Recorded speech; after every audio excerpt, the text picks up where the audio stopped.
Para saudara dan saudari yang Tuhan cintai, selamat pagi dan selamat bertemu lagi dalam renungan harian dari Paroki Santo Petrus dan Paulus Argapura, edisi hari Jumat tanggal 20 Agustus 2021.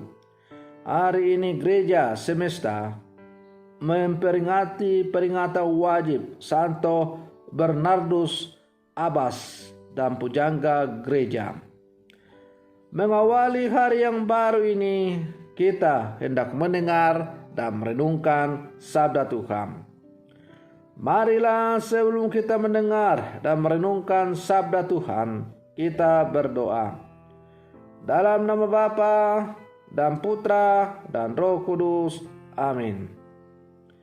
Allah Bapa, cahaya kebenaran sejati, Santo Bernardus Abbas sudah kau nyatakan hatinya dengan cinta kasih akan rumahmu, hingga bercahaya gilang gemilang dalam gerejamu. Semoga berkat doanya kami digelorakan dengan semangat yang sama dan selalu hidup sebagai putra dan putri cahaya. Bersabdalah ya Tuhan, kami siap untuk mendengarkan. Semoga sabdamu yang hendak kami dengar untuk mengawali hari yang baru ini semakin mengarahkan kami kepadamu. Terpujilah Engkau Bapa, Putra dan Roh Kudus, kini dan sepanjang segala masa. Amin. Para saudara dan saudari yang Tuhan cintai, sabda Tuhan yang hendak kami dengar dan kami renungkan untuk mengawali hari yang baru ini diambil dari Injil Matius pasal 22 ayat 34 sampai 40. Tuhan bersamamu. Inilah Injil Tuhan kita Yesus Kristus menurut Santo Matius. Ketika orang-orang Farisi mendengar bahwa Yesus telah membungkam orang-orang Saduki, berkumpullah mereka. Seorang dari antaranya, seorang ahli Taurat, bertanya kepada Yesus hendak mencobai dia. Guru, hukum manakah yang terbesar dalam hukum Taurat? Yesus menjawab, kasihilah Tuhan Allahmu dengan segenap hatimu, dengan segenap jiwamu, dan dengan segenap akal budimu. Itulah hukum yang utama dan yang pertama. Dan hukum yang kedua yang sama dengan itu ialah, kasihilah sesamamu manusia seperti dirimu sendiri. Pada kedua hukum inilah tergantung seluruh hukum Taurat dan kitab para nabi. Demikianlah sabda Tuhan. Para saudara dan saudari yang Tuhan cintai, Yesus mengajarkan hukum paling esensial bagi kehidupan kita sebagai orang-orang percaya. Hukum itu ialah cinta kasih. Cinta Kristiani hendaknya mengikuti teladan istimewa Sang Guru yang telah memberikan dirinya sebagai tebusan bagi manusia. Pengalaman salib menjadi tanda dan bukti bagi kita bahwa cinta Tuhan itu bukan hanya teori tetapi sungguh menyata. Hal ini tidaklah mudah untuk melaksanakan cinta kasih sebagaimana yang diajarkan oleh Tuhan. Dibutuhkan daya juang dan kedalaman iman yang sungguh-sungguh mendalam. Maka orang yang sungguh menghayati hukum Tuhan atau mencintai Tuhan dengan sungguh-sungguh pasti akan dimampukan untuk melaksanakan perintah cinta kasih ini. Para saudara dan saudari yang Tuhan cintai, bila cinta kasih sebagaimana diajarkan oleh Tuhan itu menyatukan, maka kebencian memisahkan. Karena membenci Yesus orang-orang Farisi hendak menjebak dan menjatuhkan Yesus dengan menanyakan manakah hukum yang terutama dalam seluruh kitab.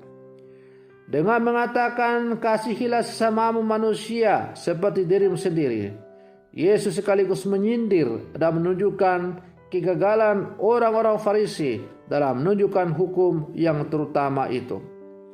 Mereka memiliki pengetahuan tetapi tak dapat merealisasikannya dalam tindakan. Padahal kasih bukan soal pengetahuan tetapi soal perbuatan. Orang-orang Farisi itu bermutu dalam ilmu tetapi tak berkualitas dalam amal kasih. Rasa benci bisa membuat orang tertutup pada kebenaran dan kemanusiaan yang universal. Para saudara dan saudari yang Tuhan cintai, sebagai murid-murid Yesus yang hidup di zaman sekarang, kita diajak untuk sungguh-sungguh menghayati ajaran Yesus tentang cinta kasih. Bukan hanya dengan kata-kata, tetapi harus dengan tindakan yang nyata dalam seluruh kehidupan kita. Karena iman tanpa perbuatan adalah iman yang mati. Seperti kata Rasul Yakobus. Bisa jadi kita begitu menghafal sejumlah ayat-ayat kitab suci. Kita rajin berdoa, kita rajin membaca kitab suci dan sebagainya. Tetapi dalam hal mewujudkan sebagaimana yang tertulis dalam sabda Tuhan itu dalam tindakan konkret yang nyata, yaitu dengan melaksanakan perintah kasih jauh dari apa yang diharapkan. Oleh karena itu, iman kita sebagai murid-murid Yesus yang hidup bersama sekarang tidak bisa hanya sebatas kata-kata. Tetapi iman kita harus menjadi nyata dalam tindakan yang konkret. Sebagaimana telah dibuktikan dan ditunjukkan oleh Yesus sendiri kepada kita.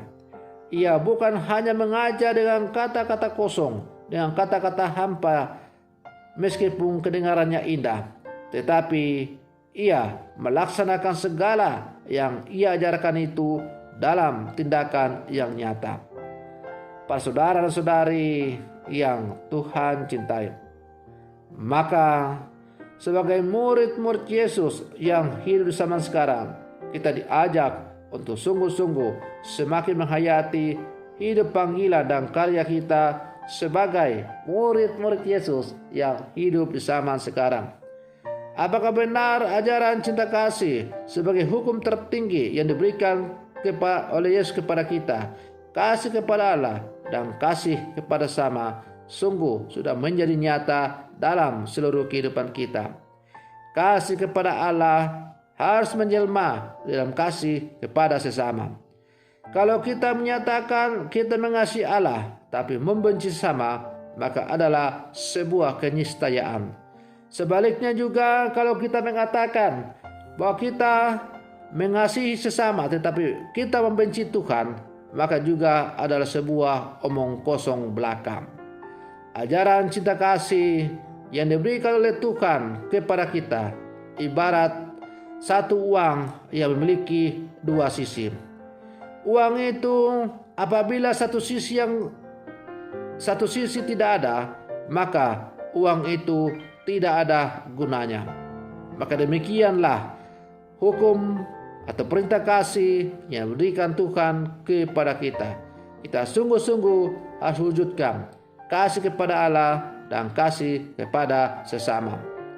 Maka marilah sebagai murid-murid Yesus yang hidup bersama sekarang, kita semakin menjadi pelaku-pelaku kasih dalam seluruh kehidupan kita.